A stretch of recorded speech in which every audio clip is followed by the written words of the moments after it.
암 검진과 수술, 더 이상 함부로 받지 마라. 항암 치료는 사기다. 암입니다. 다행히 건강검진으로 조기에 발견해서 수술을 하면 금방 나을 수 있습니다. 의사에게 이런 말을 들으면 대부분의 사람들은 암을 일찍 발견해서 다행이라며 가슴을 쓸어내리면서 의사가 권하는 대로 수술과 방사선 치료를 받고 약을 먹을 것이다. 그러면서 생각할 것이다. 역시 건강검진은 매년 받아야 해. 그런데 의사가 말한 대로 수술하고 치료를 받으면 모든 병이 완치될까? 40년 동안 의사로서 수많은 연구를 해온 곤도 마코토는 아프면 무조건 병원에 달려가 의사의 처방을 따라왔던 당신에게 이 질문에 대한 답을 들려준다. 20년간 150명의 암방치 환자를 지켜본 저자는 수술하지 않고도 고통 없이 짧게는 3년, 길게는 9년까지 생존하는 암 환자들을 보면서 암은 치료하지 말고 방치해야 한다는 결론을 얻었다. 수술과 항암제 치료를 받으면 1년도 안 돼 고통 속에 목숨을 잃는 이들이 많았다. 암 때문이 아니라 수술로 장기를 통째로 잘라내 약해진 몸이 항암제의 맹독에 견디지 못했기 때문이다. 저자는 암은 진짜인지 가짜인지 구분하기 어렵다. 진짜 암은 현대의학으로 완치할 수 없고 유사암은 놔둬도 전이되지 않기 때문에 절제 수술은 필요하지 않다. 암은 고통을 주지 않는다. 암 치료가 고통스러울 뿐이다라고 말한다.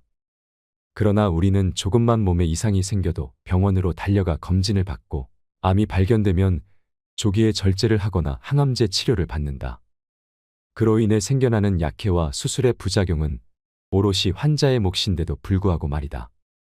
의사에게 살해당하지 않는 47가지 방법의 저자 곤도 마코토의 책을 읽어보신 적이 있으신가요?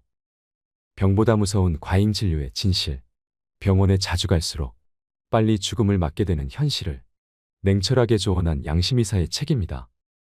암은 절제하지 않아야 낫는다. 항암제는 대부분의 암에 효과가 없다. 건강검진은 백해무익하다 등 의료계의 상식을 뒤엎는 발언들로 의학계의 이단아로 평가받으면서도 굴하지 않고 환자의 편에서 진실을 말해왔습니다. 현직 전문의의 솔직한 고백에 이 책을 만난 것은 행운이라고 할 정도로 많은 이들이 열광하고 있는데요. 의료도 비즈니스입니다. 환자를 상품으로만 취급하는 의료 현실에서 자신보다 환자를 더 사랑한 의사의 진심 어린 고백을 여러분들과 꼭 함께 나누고 싶습니다. 환자는 병원의 봉이 아니다. 왜 의사들은 예방주사와 약을 권할까? 사람들은 재채기가 나오면 곧바로 병원에 달려가고 의사는 진짜로 감기 기운이 있다는 소견만으로 약을 무더기로 처방한다. 어디 그뿐인가? 혈압을 한번 재볼까요? 아, 혈압이 조금 높군요. 약을 먹는 게 좋을 것 같습니다. 혈당치도 염려되네요라며 검사를 줄줄이 권하는 경우도 많다. 환자들은 이런 의사의 말에 친절한 선생님이라며 고마워한다. 그리고 매년 독감 예방 주사를 맞고 건강검진이나 암검사도 규칙적으로 받는다. 혈압이 높다거나 폐에 음영이 보인다는 소견을 들으면 새파랗게 질려서 의사에게 들은 대로 약을 먹고 정밀검사를 받는다. 특히 암 진단을 받으면 수술, 항암제, 방사선 등의 표준 치료를 의사가 권하는 대로 순순히 받아들인다. 환자들은 의료도 비즈니스이며 그것이 의사의 생계수단임을 인식하지 못한다. 현재 의사들 대부분은 병자를 가능한 한 늘려서 병원으로 끌어들이지 않으면 살아남을 수 없다. 한마디로 의사의 가모니설에 넘어가는 당신은 의사의 봉인 셈이다. 의사들이 환자들에게 수술이나 치료를 권하는 데는 병원의 수익을 올리고 새로운 치료제를 판매하기 위한 제약회사의 음모가 숨어 있다. 우리가 매년 받는 건강검진 역시 수익을 올리기 위한 병원 사업의 일환이다. 제약회사도 마찬가지다. 건강염려증에 빠진 사람들을 어떻게 해서든지 환자로 만들어서 효과도 증명되지 않은 치료약과 건강보조식품을 지속적으로 팔아야 먹고 살 수 있다. 문제는 이들이 돈만 강탈해가는 것이 아니라는 사실이다. 혈압 강화제나 콜레스테롤 수치를 낮추는 약은 생명을 단축할 위험도 높일 수 있다. 심지어 합성 비타민이 폐암을 유발한다는 연구 결과도 있다. 당신이 이 책을 읽는 순간 의사들과 제약업계는 두려움에 떨 것이다. 이 책에는 당신에게 숨겨왔던 놀랍고도 끔찍한 진실들이 담겨 있기 때문이다. 병원에 자주 가는 사람일수록 빨리 죽는다. 흥미로운 최근의 데이터 한 가지를 소개해 볼까 한다. 의료 서비스의 만족도가 가장 높은 그룹은 가장 낮은 그룹보다 입원 일수가 9%가 많았고 의료나 약에 소비하는 돈도 9%가 많았다. 의료 서비스에 만족하는 사람의 경우 유비무환의 마음으로 몸에 어떤 이상이 있으면 곧장 의사에게 진찰을 받고 좋은 약을 먹거나 빨리 입원하는 성향이 있다. 그런데 4에서 5년 동안 전체 조사 대상자를 추적 조사한 결과 만족도가 가장 높은 그룹은 만족도가 가장 낮은 그룹에 비해 사망률이 26%나 높았다. 병원이나 약에 많은 돈을 쓰고 입원 기간이 길수록 수명이 단축되다니 놀라운 일이 아닐 수 없다.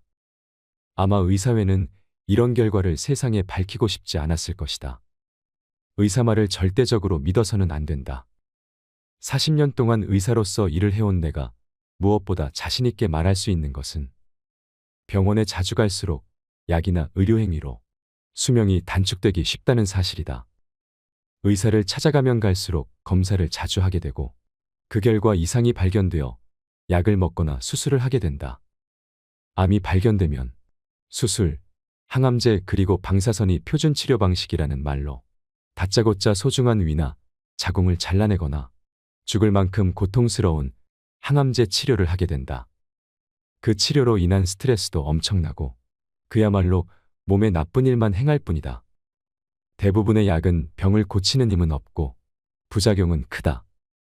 감기약이나 해열제라도 치명적인 쇼크 반응이 일어날 수 있다. 폐암 치료용 항암제 1회사의 경우 승인 후 3년 동안 이 약을 복용한 8만여 명의 환자 중 600명에 달하는 사람들이 사망했다. 암보다 약이 훨씬 무섭다고 해도 과언이 아니다. 또한 개복수술을 할 때 복막을 건드리면 즉시 상처가 생겨 유착이 일어난다. 그로 인해 장이 막히면 굉장히 고통스럽고 정상세포의 경계가 무너진 곳에 암세포가 끼어들어 증식하기 쉬워진다. 내가 의사가 된 지 얼마 안 되었을 때는 암은 수술이나 항암제로 치료된다고 굳게 믿고 있었다. 하지만 수많은 환자를 지켜보면서 장기를 절제해도 암은 낫지 않고 항암제는 고통을 줄 뿐이라고 생각하게 되었다. 믿는 자는 구원을 받는다라는 말이 있지만 의료행위에 대해서만큼은 믿지 말고 합리적으로 생각하는 것이 매우 중요하다. 노화 현상을 질병으로 봐서는 안 된다. 현대사회에서 성인이 걸리는 질병은 대부분 노화 현상으로 의사에게 치료를 받거나 약으로 고칠 수 있는 것이 아니다. 고혈압, 고콜레스테롤 혈증, 당뇨병 등의 성인병을 생활습관병으로 부르기로 했다. 좋지 않은 생활습관 때문에 그런 병에 걸린다는 의미이다. 그리고 건강검진을 의무화해 대사증후군을 마치 범죄인 양 단속하고 혈압이나 혈당치가 기준치에서 벗어나면 약으로 수치를 개선하도록 하는 등 국민의 건강을 엄격하게 지도관리하기 시작했다. 하지만 이 같은 질병의 근본 원인은 노화이기 때문에 저항을 한들 억지로 강을 거슬러 올라가는 셈이다. 즉, 생활습관병보다는 성인병이라는 표현이 본질에 훨씬 더 가깝다. 사람들은 대개 몸이 어딘가 좋지 않을 때 어떤 병명으로 규정되면 비교적 안심하는 반면에 나이 탓이라고 하면 언짢아 한다.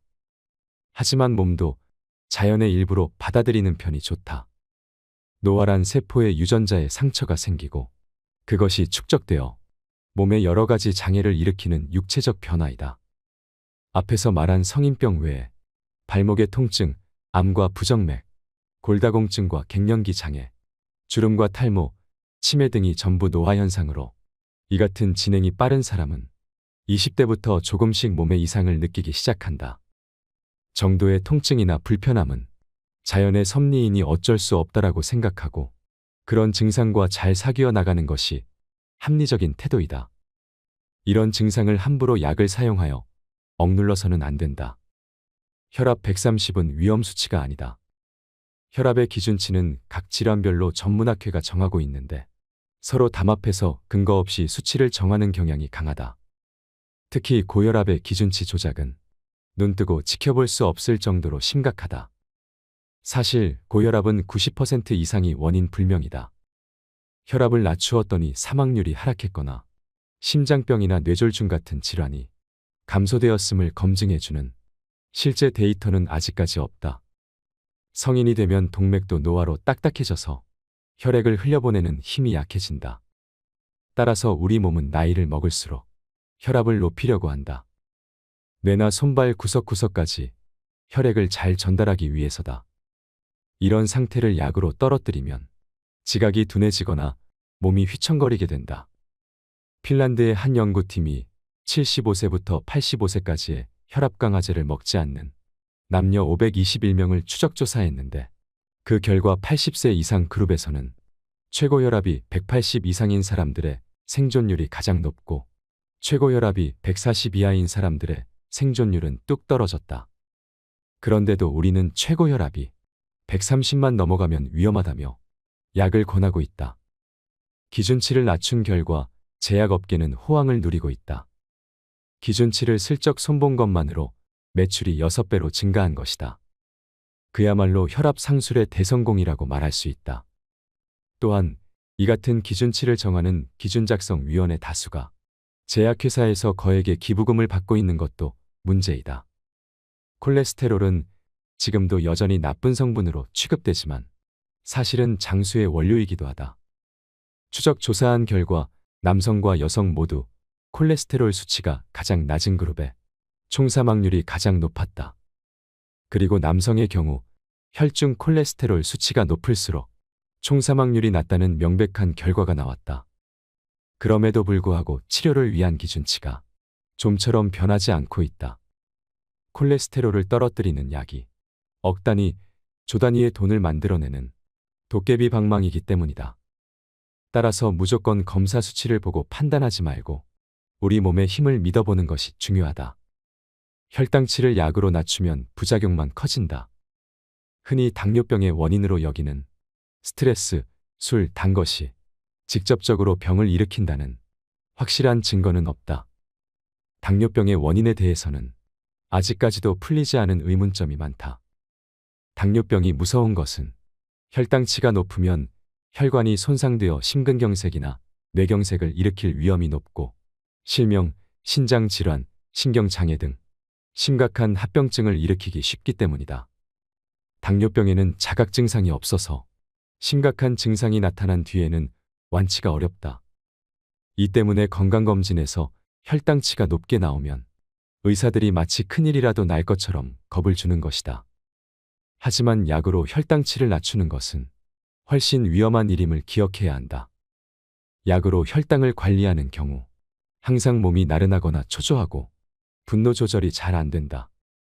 약을 사용하는 경우 특히 다리가 휘청거리거나 치매 증상 등이 나타난다면 약의 부작용을 의심해 봐야 한다. 전 세계의 당뇨병학회는 특별한 근거도 없이 공복 시 혈당치 기준을 낮춰서 당뇨병 환자를 급격하게 증가시키고 있다.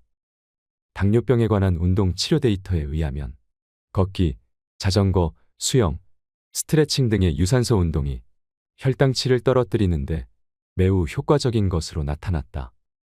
몸을 위해서도 적절한 운동은 반드시 필요하다. 혈당치가 높은 편이라는 말을 들었다면 일단 부지런히 걷기부터 시작해보자. 콜레스테롤 약으로는 병을 예방할 수 없다. 세계적으로 많이 팔리는 스타틴 계열의 약은 다름 아닌 콜레스테롤 저하제이다. 하지만 기준치를 저하한 근거에 설득력이 없을 뿐만 아니라 기준을 정하는 위원 9명 중 8명이 제약업계로부터 돈을 받았다는 사실이 밝혀져 항의운동이 거세게 일어났다. 기준치를 되도록 낮춰서 약의 판매량을 늘리려는 제약업계의 술수였던 것이다. 혈중 콜레스테롤 수치를 약까지 써서 낮추는 이유는 콜레스테롤 수치가 높으면 동맥경화를 불러오고 뇌졸중이나 심근경색 등을 쉽게 일으킨다고 생각하기 때문이다. 그렇다면 스타틴 계열의 약을 복용해서 과연 병을 예방할 수 있을까? 이에 관한 데이터를 보면 실로 충격적이다. 병을 예방할 수 있는 확률이 복권 당첨 확률보다 더 낮은 데다 이 약이 정말 효과가 있는지 없는지조차 확실히 알 수 없기 때문이다. 보통 제약업계가 후원하는 실험은 유리한 데이터가 나오도록 교묘하게 조작된다. 제약업계에 의하면 스타틴 계열의 약은 장기간 복용하면 심장 발작의 위험을 30% 이상 줄일 수 있는 약이라고 설명한다. 그러나 제임스 라이트 교수는 임상실험을 반복한 결과 스타틴 계열의 약은 연령에 상관없이 여성에게는 효과가 없다. 중년 남성의 경우는 나쁜 콜레스테롤의 수치는 큰 폭으로 떨어졌지만 총사망자 수는 줄지 않았다. 대부분의 사람들에게 약의 효과는 고사하고 건강을 해칠 위험마저 있다라고 경고했다. 혈당약도 마찬가지이다. 약이나 인슐린 주사로 혈당치를 엄격하게 관리해도 환자들의 수명을 연장하는 효과로 이어졌다는 데이터는 전혀 없다. 반대로 환자들의 생명이 단축되었다는 데이터는 있다. 즉, 고혈압, 고콜레스테롤 혈증, 당뇨병 같은 병은 대부분 치료할 필요가 없거나 병이라고 생각하지 않는 편이 좋다는 말이다. 건강검진에서 흔히 발견되는 대장이나 담낭의 폴립, 그리고 조기암도 병이라고 생각하지 않는 것이 오히려 몸에 이롭다. 암 오진이 사람 잡는다. 현재 질환에 의한 사망률 1위를 차지하고 있는 병은 암이다. 그런데 진료에 있어서 암만큼 헷갈리기 쉽고 오진이 많은 병도 없다. 단순한 종기나 염증을 암으로 잘못 진단받고 위나 유방이 몽땅 잘려나가거나 생명을 잃는 사람도 너무나 많다. 여러분은 이 방법으로 암이 나았다라거나 말기암에서 회복되었다라는 이야기를 숱하게 들어보았을 것이다. 하지만 그들이 말하는 암이 과연 진짜 암이었을까? 나는 그것이 무척 의심스럽다. 암 초기 진단의 오진 확률은 높을 때는 12%나 된다. 또한 같은 병변이 다른 나라에서는 양성 종양, 일본에서는 암으로 판정되거나 일본 내에서도 전혀 다른 진단이 내려지는 경우가 있다. 암에는 전이가 되지 않는 유사암도 많다. 진짜 암세포는 숙주의 정상세포가 변이하여 만들어지며 주변의 조직에 침입 또는 침윤하고 멀리 떨어진 조직에 전이하는 성질을 갖고 있다. 그리고 숙주를 죽일 때까지 계속 증식해서 숙주와 함께 자폭한다. 한편 생명을 빼앗지 않는 암은 암과 비슷한 것, 즉 유사암에 지나지 않으며 진짜 암으로 성장하지 않는다. 증상도 없는데 검진에서 암이 발견되면 의사는 조기에 절제하면 거의 100% 완치된다라고 말한다. 하지만 그것은 진짜 암이 아니라 유사암으로 잘라내지 않아도 전혀 문제가 되지 않는다. 암의 조기 발견은 행운이 아니다. 의학계는 이미 오래전부터 암은 치료되는 병이다. 1년에 한 차례 검진을 받으면 암이 되기 전에 저지할 수 있다고 선전하며 암검진 시장을 빠르게 확대시키고 있다. 하지만 중요한 것은 암으로 사망하는 사람이 줄고 있는가 하는 점이다. 진짜 암은 사람의 생명을 앗아간다. 의학계의 말처럼 암이 치료할 수 있는 병이 되었다면 한때 사망 원인 1위였던 뇌졸중이 지금 4위가 된 것처럼 암 사망률도 매년 눈에 띄게 줄어야 한다. 그러나 실제로는 암 사망률은 전혀 줄지 않고 있다.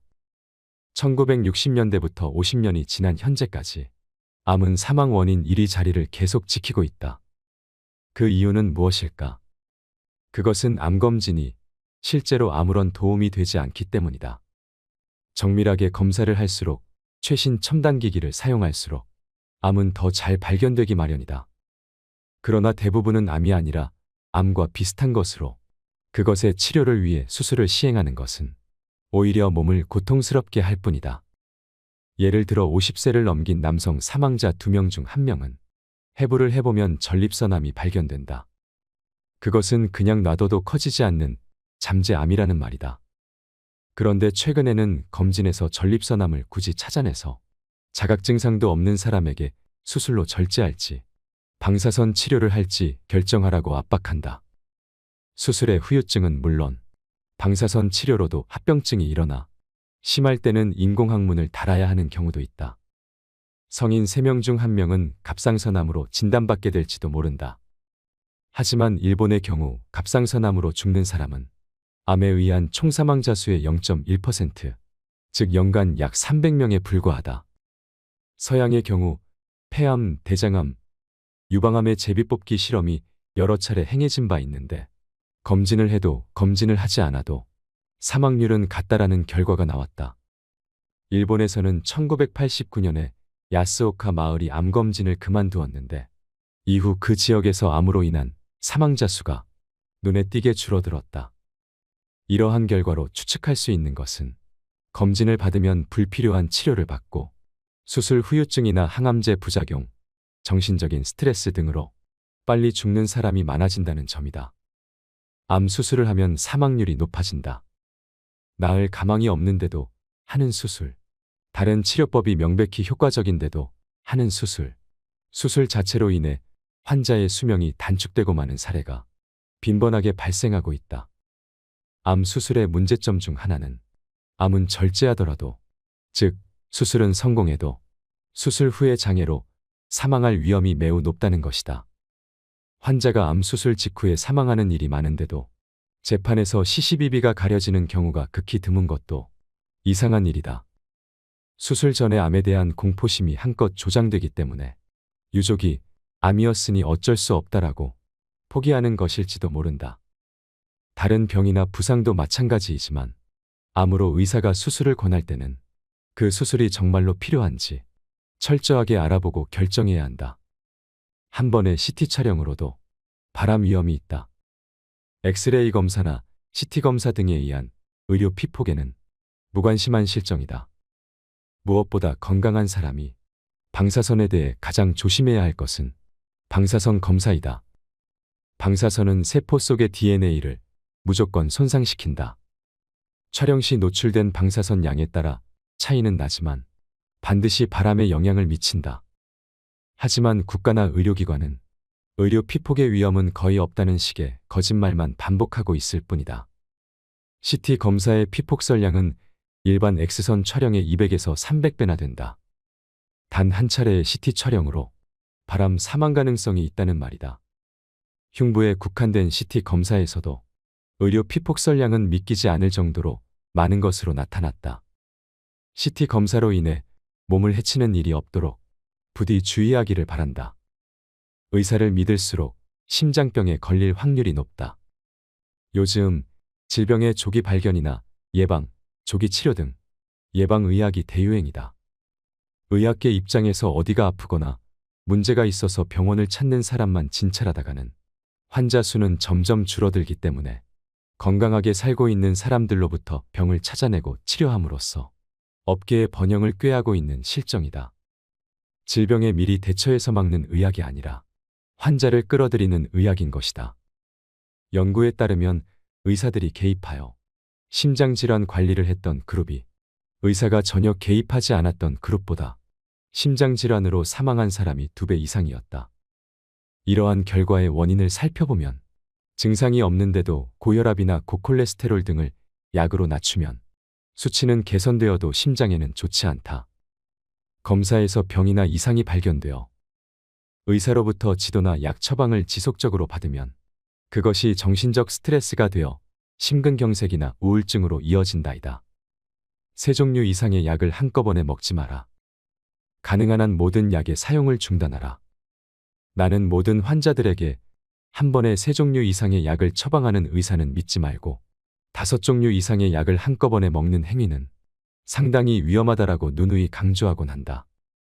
약을 몇 종류나 복용하면서도 늘 몸이 좋지 않다는 환자나 고령자 중에서 치매나 현기증이 나타나는 경우는 약을 전부 중단하라고 조언한다.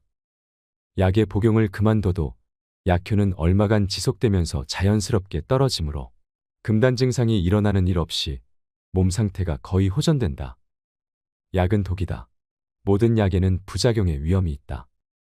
실명, 목숨을 앗아가는 폐렴 등 심각한 약해가 일어나고 있는데도 이런 일이 어둠 속에 묻혀버리는 것은 의사나 제약회사가 병사라고 거짓 보고를 하거나 환자 측도 약의 부작용이라고는 생각지 못하기 때문이다. 나는 흔히 약의 부작용이라고 부르는 것은 약해가 일어났을 때를 위한 구실일 뿐이라고 생각한다.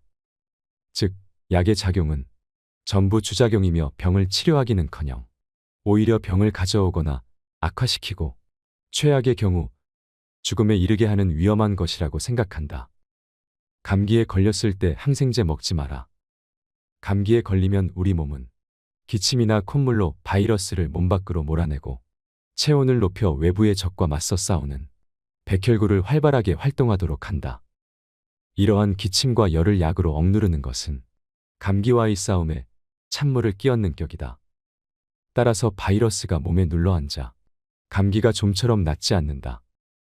독감을 백신으로 막았다거나 타미플루, 리렌자 같은 약으로 치료했다는 실질적인 증거는 없다.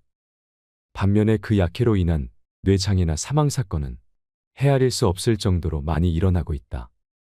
감기에 걸렸을 때 가장 빨리 낫는 방법은 몸을 따뜻하게 하고 느긋하게 쉬는 것이다.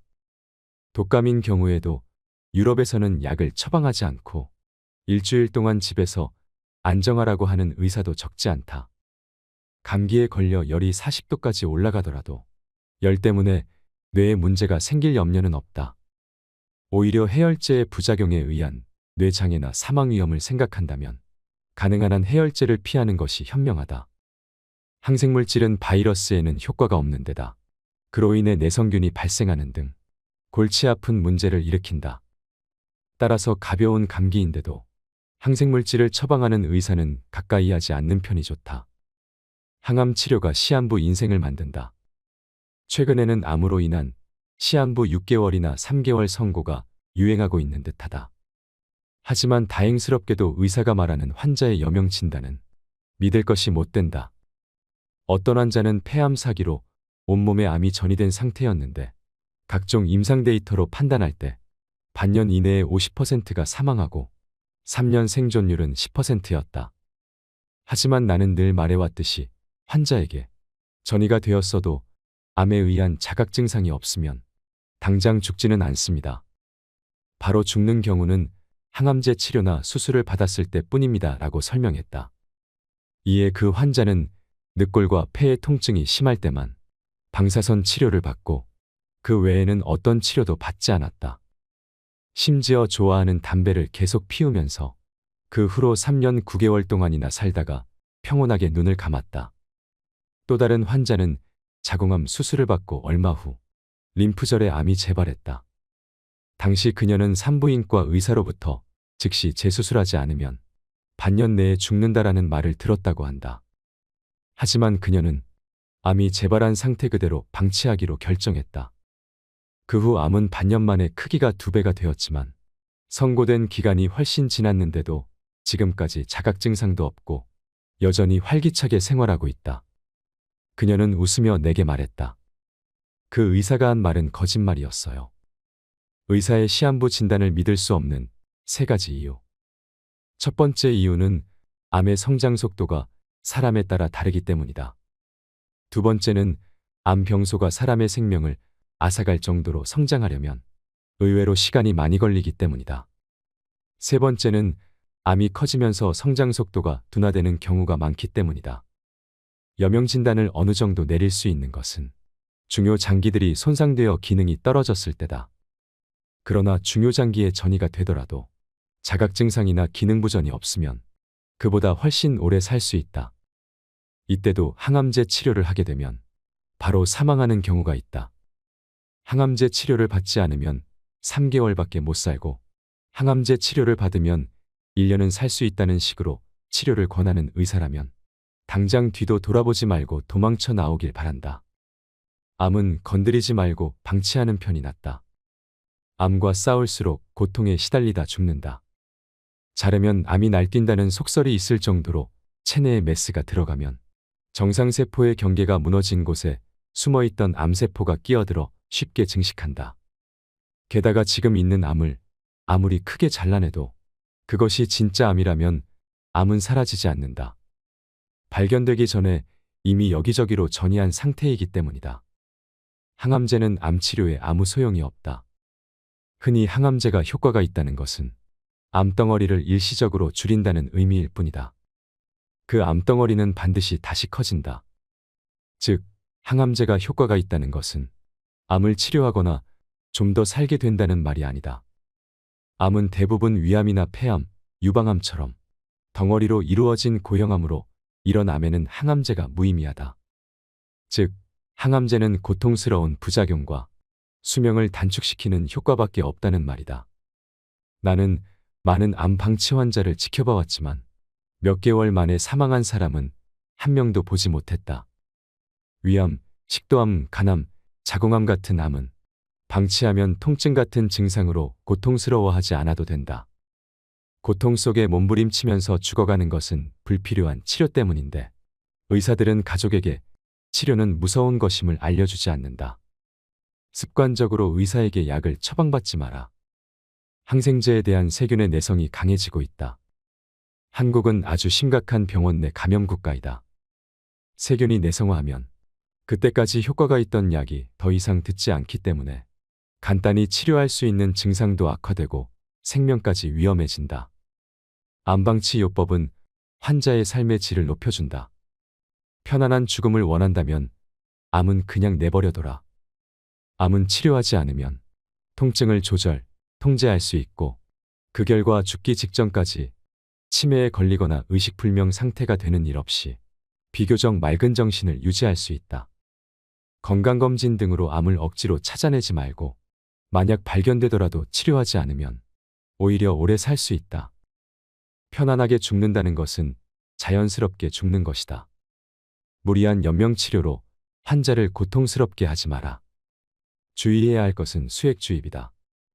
대부분은 환자의 신체 부분에 정맥에 관을 꽂아 하루 종일 수액을 주입하게 된다. 하지만 그렇게 하면 주입량이 많아지기 때문에 환자의 몸이 수분으로 붓게 된다. 그 수분이 폐에 다다르면 폐에 물이 차서 호흡이 힘들어지고 환자가 고통스러워한다.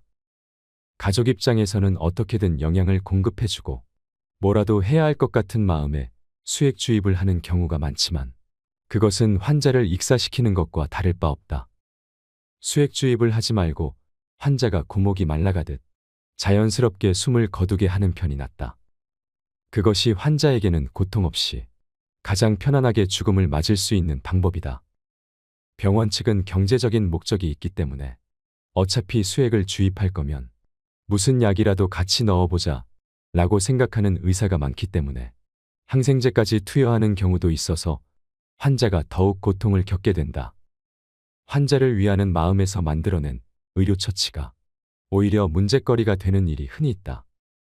콧구멍을 통해 위까지 튜브를 삽입해 영양분을 주입하는 비강 영양이나 배에 구멍을 내어 위에 직접 튜브를 삽입해 영양과 수분을 주입하는 위로도 그런 경우이다.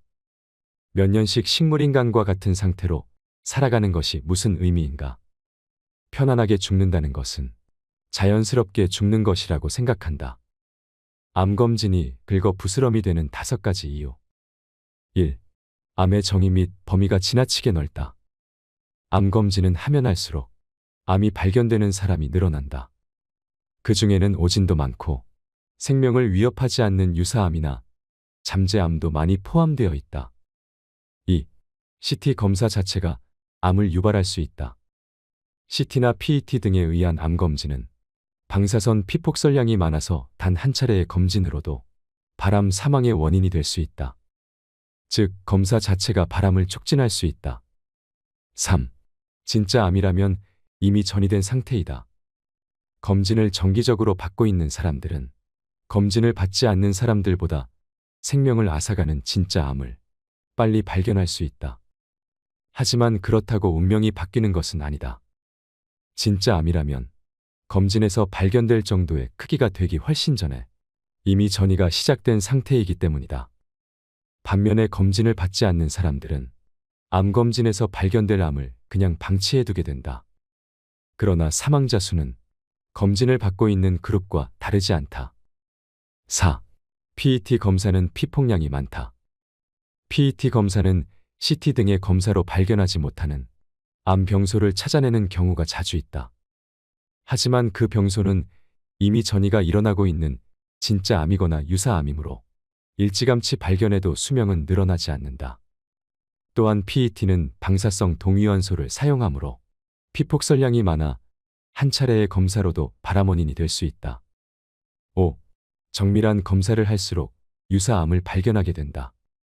최근에는 영상의학과에서 근무하는 의사들 중에도 집단 검진은 효과적이지 않고 숙련된 전문가에 의한 개별 검진이 효과적이라고 생각하는 사람이 많아졌다. 유방암, 자궁경부암은 절제 수술하지 마라. 유방 촬영술로 발견된 암은 대부분 유사암이다. 요즘에는 여성들에게 전혀 도움이 되지 않는 검진이나 예방접종을 권장하는 광고가 넘쳐나고 있다.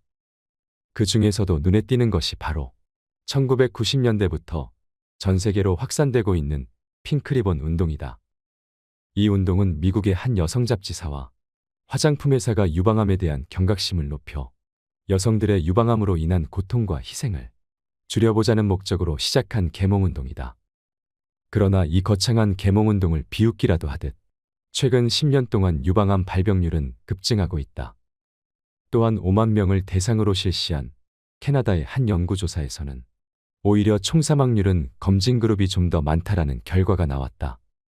나는 여성의 유관 내에 머물러 있는 암이 축소되거나 소실된 경우를 많이 봐왔다. 나의 진료 경험으로 도달한 결론은 흔히 유관 상피내암으로 진단받는 병변은 암이 아니라 여성 호르몬에 대한 반응이 어떤 사람에게 강하게 나타난 유방병증이라는 것이다. 유방 촬영술을 통해서만 발견할 수 있는 암은 99% 이상이 유사암이다. 그러나 이런 경우라도 대부분의 병원에서는 수술로 유방을 절제할 확률이 높다. 수술을 받더라도 수명이 늘어나거나 치료를 받지 않는다고 해도 수명이 줄어드는 것은 아니므로 나는 환자들에게 언제나 유방암 검진의 결과는 전부 잊어버리세요라고 말한다. 자궁경부암 예방접종은 무의미하다. 이 역시 암 예방에는 도움이 되지 않는다. 자궁경부암의 원인은 성행위로 감염되는 사람 유두종 바이러스이다. 이 바이러스는 자궁경부의 상피와 점막에서 사마귀를 발생시키거나 증식을 일으키는데 병변이 암과 비슷해서 암으로 혼동하기 쉽다. 자궁암 검진에서 발견되는 영기의 암은 99% 이상이 유사암이다. 백신 접종이 진짜 자궁경부암을 예방했다는 증거는 아직까지 단 하나도 보지 못했다. 게다가 자궁경부암 백신 접종은 부작용의 위험도 있다. 이 백신 접종으로 인해 발열, 두통, 심지어 실명, 의식 상실 등의 부작용을 호소하는 경우도 있다. 위 절제 수술보다 후유증이 더 무섭다. 위를 전부 적출하거나 위에 출구인 유문까지 크게 절제하는 수술을 하면 환자는 먹은 것을 소화하고 먹은 것을 모아두었다가 조금씩 십이지장으로 내보내는 위의 두 가지 큰 기능을 잃게 된다. 이 때문에 환자는 몸이 바싹 마르고 기력도 잃는다. 생활의 질이 급격히 떨어질 뿐만 아니라 수명까지도 단축된다. 이전에 외래 환자로 나를 찾아온 A씨는 자신의 담당 의사에게 조기 위암이 발견되었는데 위의 3분의 1을 수술로 잘라내지 않으면 2년에서 5년 정도 고통을 겪다가 죽게 된다라는 말을 들었다고 한다. 다른 의견을 기대하며 찾아간 또 다른 병원에서도 똑같은 말을 들었다. 그는 나와 상담을 한 뒤 위를 잘라내지 않겠다는 결심을 했는데 그로부터 1년 후에 받은 검사에서 암이 흔적도 없이 사라졌다. 검사를 한 때로부터 5년도 더 지난 지금 그는 여전히 건강한 상태를 유지하고 있다.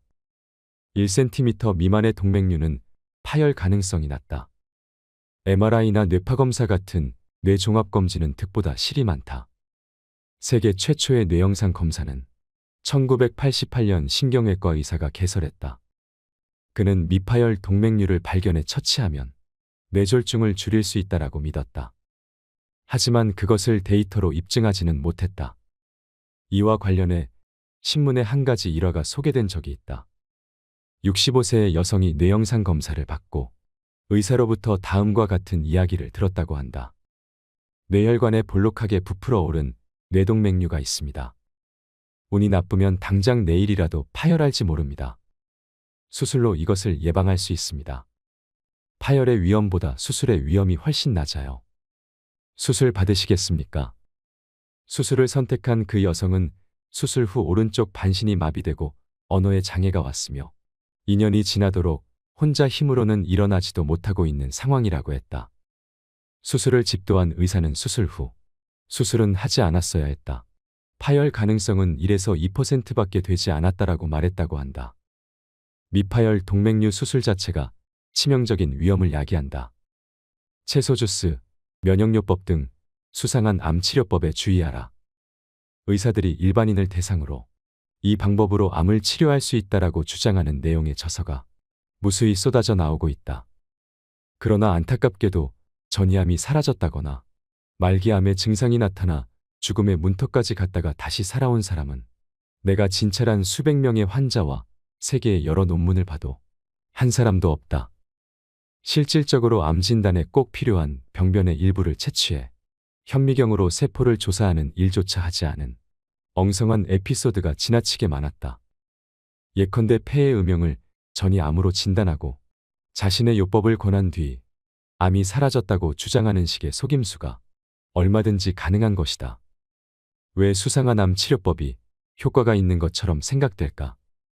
첫째는 외국에서는 양성종양으로 보는 것을 우리나라에서는 암이라고 부르는 경우도 많기 때문이다. 두 번째는 방사선이나 항암제를 같이 사용하는 경우가 많아서 어떤 것이 효력을 나타냈는지 알 수 없기 때문이다. 세 번째는 그때까지의 치료법을 그만둔 덕분일지도 모르기 때문이다. 상태가 개선되고 좀 더 오래 살게 된 데에는 항암제 사용을 그만둔 효과가 크게 작용했을지도 모른다. 암을 치료한다는 방법들은 하나같이 연명 효과조차 증명되지 않았음에도 비용은 상당하다. 특히 프로폴리스, 상황버섯 배양균 개체 등은 의사 말대로 복용할 경우 한 달에 많은 돈이 드는 것이 보통이다. 큰돈을 지불하고 명을 단축한 환자들의 사례도 많다. 혈액암은 고형암과 달리 항암제가 잘 듣는데도 자연 치유력을 높이는 요법에 집중해 세상을 떠난 환자가 있었다. 어떤 환자는 내게는 비밀로 하고 양나무 달인물을 계속 마시다가 갑자기 온몸의 피부가 벗겨져 고통 속에서 숨을 거두었다. 면역력으로는 암을 이길 수 없다. 면역력을 강화해도 암에는 아무런 의미가 없다. 즉, 효과가 없다라는 설이 상식이다. 면역세포요법은 거들떠보지도 않을 뿐더러 면역이라는 이름이 붙은 요법으로 환자를 끌어모으는 의사는 사기꾼 취급을 받는다. 수술로 인한 의료사고가 너무 잦다. 사례 1. 검진 때 권유받은 검사를 받은 후 급성 췌장염에 걸렸다. 췌관에 조영제를 주입할 때 어떤 원인으로 췌액이 새어나와 주변의 조직을 녹이면 그렇다. 사례 2. 암을 절제해 놓고는 암이 아니라고 한다. 사례 3. 목이 부어서 간호사가 진통제를 넣었는데 식물인간 상태가 되었다. 해열 진통제의 부작용으로 급성 쇼크가 일어날 수 있다. 체중과 콜레스테롤을 함부로 줄이지 마라. 갑자기 살이 빠지면 암이 증식한다. 식사요법은 대개 섭취 칼로리를 줄이고 육식을 하지 않거나 현미와 채소만 먹는 식이므로 단숨에 살이 빠진다. 암 환자가 그런 식으로 살이 빠지면 몸의 저항력이 떨어져서 암세포가 믿기지 않을 정도로 폭발적으로 증식해 결국 생명을 잃게 된다. 건강조사 데이터에서도 알 수 있듯이 대사증후군에 막 접어든 정도, 즉 약간 뚱뚱한 사람이 가장 오래 살고 콜레스테롤 수치가 높을수록 장수한다. 정상세포를 강하게 하는 것이 암에 대한 저항력을 높이는 지름길인 것이다. 적정량을 지키면 술은 장수에 도움이 된다. 건강이 나빠지면 의사로부터 가장 먼저 듣는 말이 금주와 금연이다. 확실히 흡연은 삼가야 한다. 한편 술은 지나치지만 않으면 오히려 수명을 연장해 준다고 생각한다. 술을 마시면 혈관이 확장되어 혈압이 일시적으로 낮아진다. 스트레스로 신경이 곤두설 때 술을 마시면 마음이 편안해지거나 긴장이 풀리는 것도 혈관 확장 효과 때문일 것이다. 미국 암학회는 허혈심장병의 위험도는 음주량과 관계없고 술을 마시지 않는 사람보다 마시는 사람이 위험도를 낮출 수 있다라고 발표했다. 물론 과음은 금물이다. 과음을 하면 간뿐만 아니라 뇌도 크게 손상될 수 있기 때문이다. 연구에 따르면 술을 적당량 먹는 사람은 뇌의 노화가 느렸다. 맥주의 경우는 하루에 500ml 용량으로, 소주는 물을 섞어 두세 잔 정도로 상한선을 정해두고 즐기도록 한다. 다시마나 미역을 과도하게 섭취하지 마라. 채소만 많이 먹는 것이 정말 몸에 좋을까? 비타민과 미네랄을 무엇인가로 보충해야 한다는 경고가 세상에 넘쳐나고 있다. 하지만 이는 큰 착각이다. 결론부터 말하자면 현재 일반적인 식사를 하고 있는 사람이라면 비타민이나 미네랄 섭취량은 충분하다. 건강을 위해 그것들을 따로 보충하는 것은 오히려 몸에 나쁘다. 비타민과 미네랄을 지나치게 섭취하면 중독 증상이 나타나거나 심지어 암이나 심장병의 위험이 높아져서 생명을 단축하는 원인이 될 수도 있다. 인공적으로 합성된 비타민을 보조식품의 형태로 섭취하는 것은 위험하며 채소나 과일로 섭취하는 천연 비타민도 많이 먹는다고 해서 몸에 좋다는 보장은 없다. 폐경기 여성은 다시마나 미역의 섭취에 주의해야 한다. 국립암연구센터는 해조류에 함유된 요오드는 생명 유지에 반드시 필요한 미네랄이지만 지나치게 섭취하면 갑상선암의 발생 원인이 될 수 있다라고 발표했다. 콜라겐으로 피부는 탱탱해지지 않는다. 콜라겐이나 글루코사민은 뱃속에서 다 분해된다. 콜라겐이나 글루코사민처럼 피부 탄력, 미백, 운동 능력 향상, 관절통 완화에 도움이 된다는 보조식품이 인기를 끌고 있다. 그러나 입으로 섭취한 콜라겐이 피부를 직접 탱탱하게 만들어주는 것은 아니며 글루코사민이 무릎까지 닿는 것도 아니다. 보조식품에 관한 과대선전에 속지 마라. 콘드로이틴이나 히알루론산 같은 것도 전부 원리는 마찬가지이다. 그것을 먹든 마시든 어차피 뱃속에서 분해되기 때문에 목표 부위에 도달하지 못한다. 게다가 보조식품은 전부 특정 영양소의 과잉 섭취 위험이 있다. 베타카로틴조차 지나치게 섭취하면 폐암이나 심장병에 걸릴 확률이 높아진다. 영양적으로 균형 잡힌 식사, 적당한 운동, 일찍 자고 일찍 일어나는 생활로 신진대사를 원활히 하는 것이 가장 좋다. 염분이 고혈압에 나쁘다는 것은 거짓이다. 염분은 적게 섭취할수록 좋다는 인식이 정착한 탓에 이제 라면 국물 같은 음식을 남기지 않고 모조리 마시면 몰상식한 사람 취급을 받는 시대가 되었다. 세계 각국의 연구조사 데이터를 살펴보면 오히려 염분이 부족한 사람 쪽이 병에 더 잘 걸리고 일찍 죽는다는 것을 알 수 있다. 염분을 감량하는 것은 의미가 없고 오히려 염분 감량은 건강에 큰 위험을 초래할 가능성이 크다. 커피는 암이나 당뇨병, 뇌졸중 예방에 좋다. 커피를 마시면 간암과 대장암에 걸릴 위험이 감소한다. 세계 각국의 대규모 조사에서 건강에 관한 커피의 놀라운 효과들이 확인되고 있다. 커피를 하루에 2잔 이상 마시는 사람은 커피를 마시지 않는 사람에 비해 사망할 위험이 10% 낮다. 커피는 건강을 지켜주고 미용에 효과가 있을 뿐 아니라 장수에도 도움이 된다. 건강해지려면 아침형 인간이 되라. 최고의 건강법은 일찍 자고 일찍 일어나는 것이다. 세포의 신진대사를 촉진하는 성장 호르몬 등의 각종 호르몬은 수면 중 24시 전후에 가장 활발히 분비된다. 매일 이 시간대에 숙면을 하면 뼈와 근육이 튼튼해지고 피부가 재생되며 병이나 상처가 순조롭게 회복된다. 또한 일찍 자고 일찍 일어나는 것만으로도 비만을 예방할 수 있다. 지나친 청결은 도리어 몸에 해롭다. 건강한 머리카락을 원한다면 머리를 자주 감지 마라. 우리 몸의 면역 상태는 자연계의 불결한 것, 기생충, 세균 등에 접촉하면서 성숙해가므로 지나치게 청결한 환경에서는 약해진다. 인간은 원래 몸 자체가 세균 덩어리이다. 인간의 몸에 세균이 없다면 우리는 즉시 병에 걸리고 말 것이다. 아토피로 고생하고 있다면 비누와 샴푸 사용을 중단해보자. 큰 병원에서 환자는 피험자일 뿐이다. 큰 병원에 가서는 안 되는 3가지 이유. 첫 번째, 환자 개개인에 대해서 소홀한 경향이 있으며 모든 과정이 기계적으로 진행되기 때문이다. 두 번째, 큰 병원일수록 실험적인 부분에 주력하도록 되어 있기 때문이다. 신약 실험을 하면 제약회사로부터 자금 지원을 받게 되므로 병원을 경영하는 데에도 도움이 된다. 세 번째, 유명한 병원일수록 병을 더 철저하게 찾아내게 되기 때문이다. 병을 못 보고 놓친다면 병원 명성에 누가 되므로 환자가 일단 병원에 가면 철저하게 검사를 받게 될 수밖에 없다.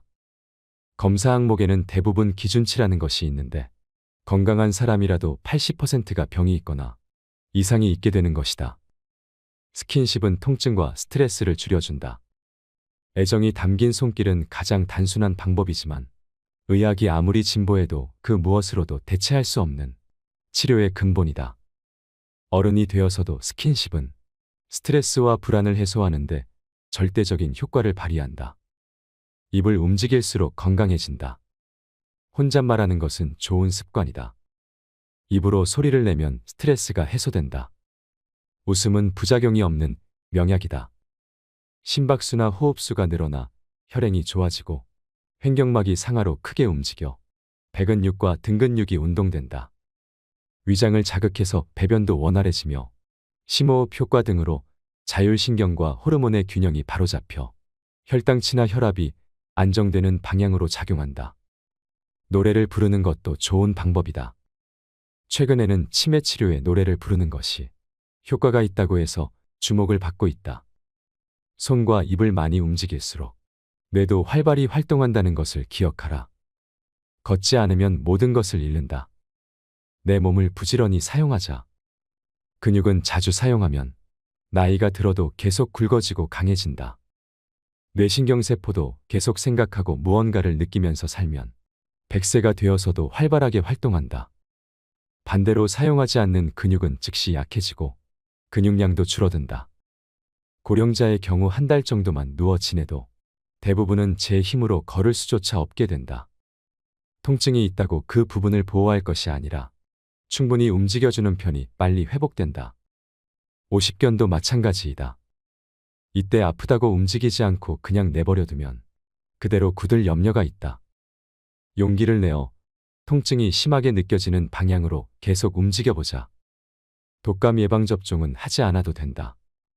독감 백신은 독감 예방에 효과가 없다. 백신을 맞은 그룹과 맞지 않은 그룹을 비교했더니 독감 예방 효과가 전혀 없었다라는 데이터가 나왔다. 게다가 60세 이상에서는 백신을 맞은 그룹 중에서 갑자기 사망하는 사람이 눈에 띄게 많았다. 표면적으로는 심근경색이라고 하지만 이는 어떻게 봐도 백신의 부작용으로밖에는 생각되지 않는다. 독감 바이러스는 쉽게 변이를 일으키므로 효과가 있는 백신을 만드는 것은 이론상 거의 불가능하다. 해외 학자들은 타미플루의 효과는 의심스럽다. 항바이러스 작용은 거의 인정되지 않는다고 발표해왔다. 효과가 있다라는 보고는 제약회사가 주도한 것이 많아 신빙성이 있다고 보기 어려운 실정이다. 독감을 예방하는 유일하고 가장 확실한 방법은 독감이 유행할 때 사람들이 붐비는 곳에 가지 않는 것이다. 내버려두면 낫는다고 생각하라. 의사가 된 후로 의료에 대한 내 생각이 상당히 많이 바뀌었다. 의료행위로 사람을 구하는 경우가 너무 적기 때문이다. 독감은 치료할 수가 없고 암, 신장병, 간염의 경우 낫지 않는 것은 어떻게 해도 낫지 않는다. 약을 사용하면 부작용이 심하고 오히려 목숨이 단축되는 경우도 많다. 당뇨병, 류머티스는 수치를 낮추거나 통증을 완화하는 정도밖에 치료할 수 없다.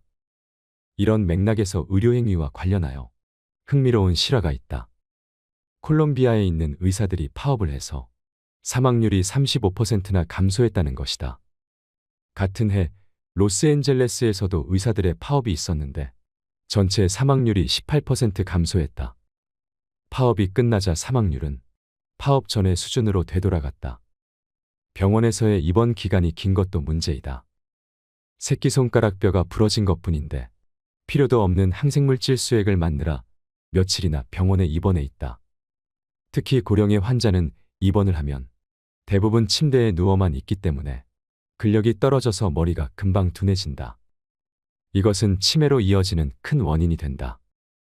따라서 심하지 않은 통증이나 질환은 내버려두면 낫는다는 생각으로 방치하고 일상생활에 지장을 줄 정도의 증상이 있는 경우에만 병원에 가는 것이 좋다.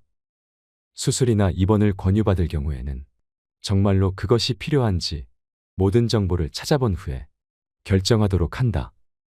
건강하게 오래 살 수 있는 4가지 습관. 첫째, 응급 상황일 때 외에는 병원에 가지 않는다.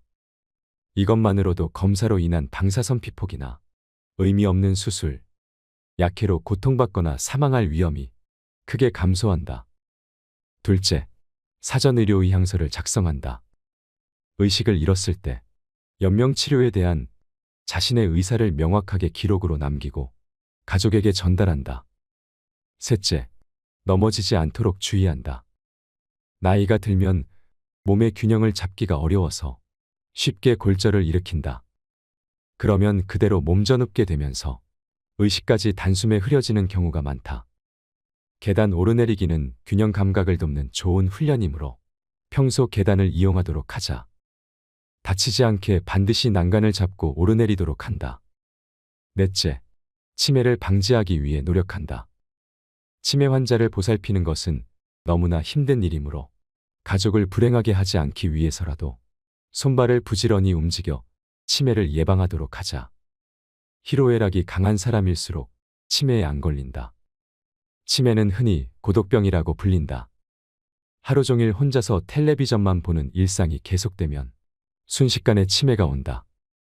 텔레비전을 보고 있을 때의 뇌는 완전히 수동적이 되어 멍하니 앉아있는 것과 똑같은 상태이므로 점점 퇴화된다. 또한 손발을 거의 움직이지 않으므로 몸도 쇠약해진다. 취미생활이나 소일거리로 손발과 머리를 자주 쓰는 사람은 치매에 잘 걸리지 않는다. 의식적으로 희로애락의 폭을 넓히는 것이 좋다. 즉, 여러 가지 일에 호기심을 가지며 즐거울 때나 기쁠 때 크게 웃고 슬플 때나 화가 날 때는 마음껏 우는 것이다. 100세까지 일할 수 있는 인생을 설계하라. 100세까지 일하는 시대가 온다. 최근 들어 어떻게 죽을 것인가에 대해 사람들의 관심이 많이 쏠리고 있다. 인류 역사상 전무한 초장수 사회를 지금부터 걸어가야 할 우리는 발상을 크게 전환해야 한다. 첫째, 사회 환경에 맞는 기술을 미리 습득한다. 둘째, 오랫동안 건강하게 일하기 위해 자발적인 건강관리에 힘쓴다. 셋째, 지금까지 키워온 인적자원을 다음 세대에 어떻게 활용할지 그 방법을 생각한다. 넷째, 회사 생활을 할 때의 지위나 자부심에 연연하는 것은 백해무익하다. 당신도 암에서 예외일 수는 없다. 암을 선고받았을 때 대처하는 법. 1. 위암 진단을 받았을 경우 60세의 남성입니다. 갑자기 소화도 안 되고 음식을 먹을 수가 없어서 내시경 검사를 받았더니 위암으로 위의 출구가 좁아져 있었습니다. CT 검사에서는 간의 두 군데에 전이병소가 발견되어 의사로부터 수술과 항암제 치료를 권유받았습니다. 어떻게 하면 좋을까요? 절제 수술은 하지 않는 편이 좋습니다. 그리고 이 경우에는 항암제 치료도 받지 않는 것이 최선책입니다. 고치려고 생각할수록 무의미한 치료에 매달려 생명과 재산을 잃게 되기 때문입니다. 그보다는 증상 완화나 연명이라는 현실적인 목적을 세워야 합니다. 2. 담낭암 진단을 받았을 경우 진행 담낭암이라는 진단을 받았습니다. 병원에서는 항암제 치료를 권하고 있습니다. 소화기암에는 항암제가 듣지 않는다고 하는데 어떻게 해야 좋을까요? 일반인들은 항암제로 암덩어리가 사라지거나 크기가 작아지면 치료되었거나 좀 더 살 수 있다고 생각합니다. 하지만 사실은 그렇지 않습니다. 담낭암이 항암제로 사라지는 경우는 전체 환자의 1% 전후로 아주 드뭅니다. 그리고 이 1%의 경우도 치료된 것이 아닙니다. 완전 소실이라고 해도 암덩어리가 검사에서 발견되지 않을 정도의 크기로 줄어든 것일 뿐 암은 반드시 다시 커집니다. 그리고 항암제에는 독성이 있어서 반복해서 투여하면 금방 치사량에 달하게 됩니다. 항암제 치료 전문가들은 암이 축소되거나 소실되면 효과가 있다고 떠들어대면서 세상을 착각에 빠뜨립니다. 암덩어리가 완전히 축소된 경우만 언론에 소개하고 환자의 그 후의 상태는 알려주지 않습니다.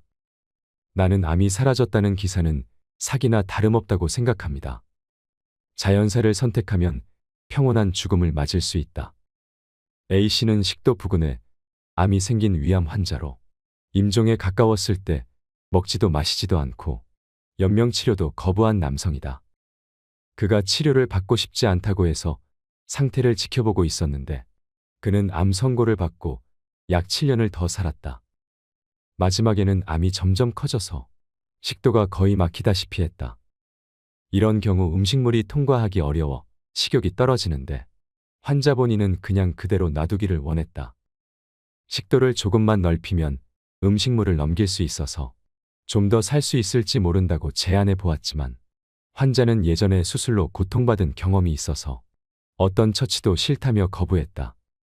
식도를 넓히는 시술을 거부하고 3주일 정도 지나자 가족으로부터 그가 세상을 떠났다는 연락이 왔다. 쇠약사라고 해야 할지 아사라고 해야 할지는 모르겠지만 촛불이 꺼지듯 그렇게 숨을 거두었다. B 씨는 직경 2cm의 유방암이 발견된 45세 여성이었다. 그녀는 유방을 절제하지 않고 그대로 방치하고 있었다.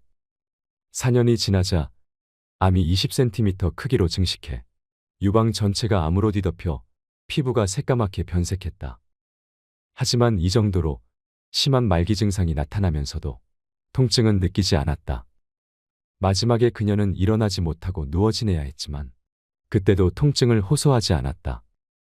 그리고 그렇게 체력이 점점 떨어지면서 촛불이 꺼져가듯 조용히 세상을 떠났다. 생존율은 어떤 경우든 확실한 보장을 할 수 없다. 따라서 말기에 여러 가지 증상이 나타나더라도 평온하게 삶을 마무리하는 쪽을 선택할지, 표준 치료를 받아들여 고통스럽더라도 좀 더 살 수 있을지도 모를 방법을 선택할지 미리 생각해보고 가족과 함께 이야기해두는 것이 좋다. 죽음을 대비해 사전의료 의향서를 써놓자. 당신은 어떻게 죽고 싶은가? 현대사회에서 자신의 집에서 생을 마감할 수 있는 사람은 소수에 불과하다. 쓰러져도 그냥 놔둘 것. 옆에 오지도 말 것. 이것은 내가 작성해서 가족에게 건네둔 사전의료 의향서 요지이다. 밖에서 쓰러지면 보통은 곧바로 응급실로 실려간다. 뇌출혈이라면 의사는 머리를 열고 혈관을 묶어 지혈한 다음 혈전을 제거한다. 심근경색이라면 심장혈관의 가는관을 삽입하고 막혀있는 혈전을 약으로 녹인다. 자력으로 호흡할 수 없는 경우는 기관에 관을 넣어 인공호흡기에 연결한다. 요즘 세상은 이처럼 고도의 치료술이 발달되어 있기 때문에 단숨에 죽는 일이 결코 쉽지 않다. 그리고 이런 치료를 받으면 상당히 높은 확률로 반신불수 등의 심각한 후유증을 떠안게 된다. 재활치료는 너무나 힘들고 튜브나 인공호흡기에 연결된 채로 죽는 것은 정말이지 싫다. 나는 수명에 몸을 맡기고 자연스럽게 죽고 싶다. 곤도 마코토 의사의 사전의료 의향서. 연명치료는 절대 하지 말아 주십시오. 나는 오늘까지 자유롭게 살아왔습니다. 좋아하는 일에 열중하며 행복한 인생을 살았습니다. 그러니 나답게 생을 마감하고 싶습니다. 지금 나는 의식을 잃어가고 있거나 불러도 아주 약하게 반응할 뿐이라고 생각합니다. 이미 자력으로는 호흡도 거의 불가능할지 모릅니다. 하지만 이대로 눈을 감아도 전혀 여한이 없습니다. 그러니 구급차는 절대 부르지 말아 주십시오. 이미 병원에 실려왔다면 인공호흡기를 연결하지 마십시오.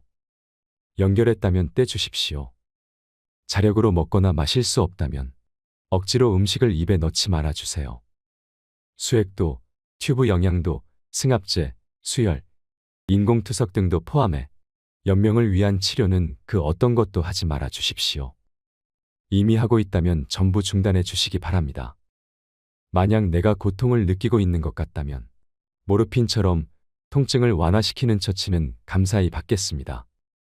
지금 내 생명을 연장하고자 전력을 다하고 계시는 분께 진심으로 감사드립니다.